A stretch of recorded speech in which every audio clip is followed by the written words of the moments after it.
Good day and welcome back to another DBZ Dokkan Battle video. In this video we're going to talk about how to calculate damage taken in Dokkan Battle. Now it's super important to understand a couple things. I will not be covering how to calculate your overall defense after super. I'll leave that for another video because there's a lot of layers to that. And it's also important to understand that basically to calculate the damage taken you do need to know how much damage the boss does. Now you can use this calculation to discover or calculate how much the boss does in terms of their attack stat, but only obviously by reversing the formula. But let's start. There's two steps to the damage calculation. The first step is calculating the total reduction that your units will apply to the boss's attack stat. And then the second step is to calculate the actual total damage taken. And the reason it's broken up is because the first step is multiplicative. So if we look at the boss has two layers. So the total reduction that can occur to a boss comes from two sources.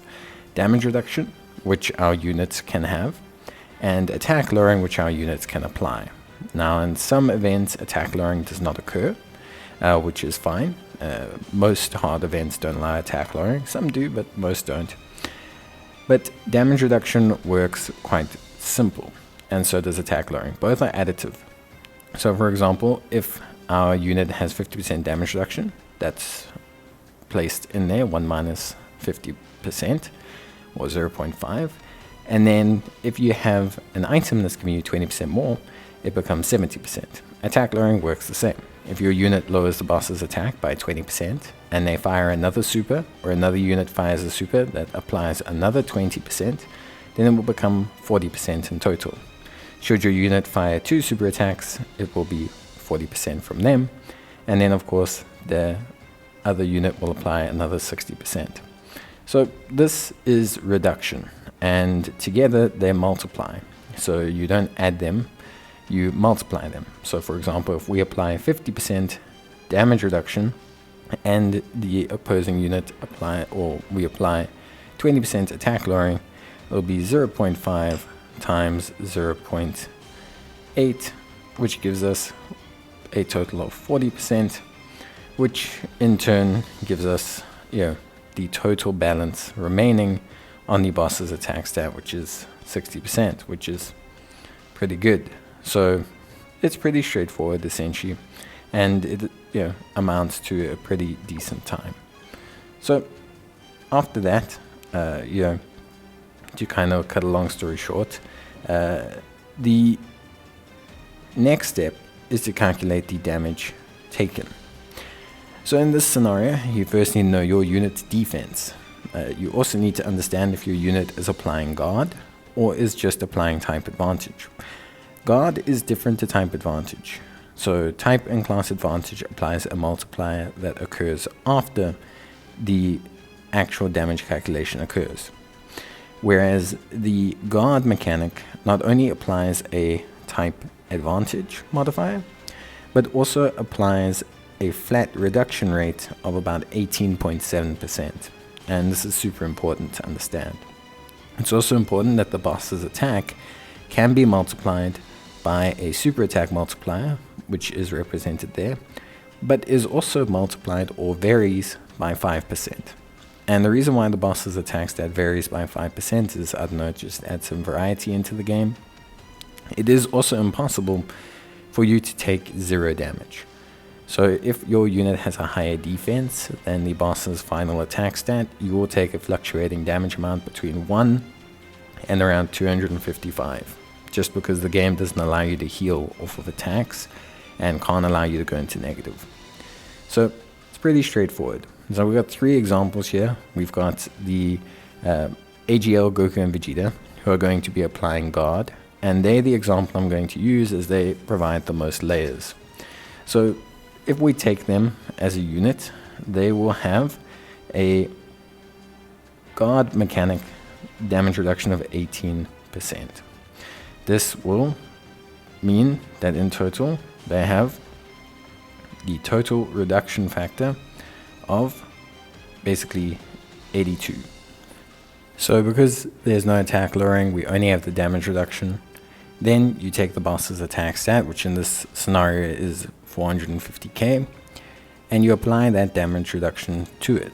So you take 450k, you apply 0.82 to it, and you come out 369,000. You then less the defense, which is 282,000, and you come out with 87,000. You then apply the type advantage, and because they have guard, it's pure advantage, so it comes in at a 0.5 modifier, and you come out with around 39,000. Now, why did they only take 15k? Because I'm really bad at maths, but also because Zamasu has that 5% fluctuation. So Zamasu's attack stat is 450,000, but it can fluctuate itself by 5%. So if we take 0.95 of that, and you get 427,000 instead, and apply the exact same procedures to it, you then will come out with a much lower figure, being the 18k. So it's pretty straightforward. Again, it all comes down to a little bit of that variability that they apply into the game. As I mentioned before, they very clearly like to have a little bit of variation. So it's something that's pretty straightforward and can cause people to have a little bit of that fluctuations that occur. So at the end of the day, the real question is more so, why do you want to calculate damage? Well, the main reason for calculating damage is to reverse calculate the boss's attack stat. And the reason we reverse calculating the boss's attack stat is because essentially it gives us a rough idea of how hard the boss is hitting. And this is what becomes very important.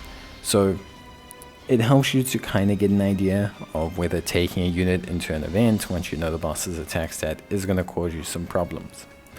Now, to cut a long story short, there is a very simple way of working everything out, and that is essentially to take your units in, let them take damage, and then just kind of work backwards from there. A lot of the times though, you can just go to Twitter and you'll probably find someone that's data mined the boss's exact attack stat, which will just give you an idea. Essentially, although it seems complicated, the calculation formula realistically amounts to attack minus defense. It's just that the attack can be affected by attack lowering and damage reduction, and the net damage afterwards gets affected by your type modifier. But that's that. I hope this gives you a little bit more insight into how it works. It's not a perfect calculation by any means because of the variability, and I'm not always the best at these things because, sometimes it just gets a bit too much. I don't usually do it on a daily basis, but I thought I'd do it to help out. Someone asked a question in a comment below a recent video. If you need any more help, there is a playlist about advanced mechanics, and I'll leave it in the top right hand corner. But that's basically going to be it from me. I hope you guys enjoyed the video. If you did, leave a like, and I will see you guys in the next one. Bye.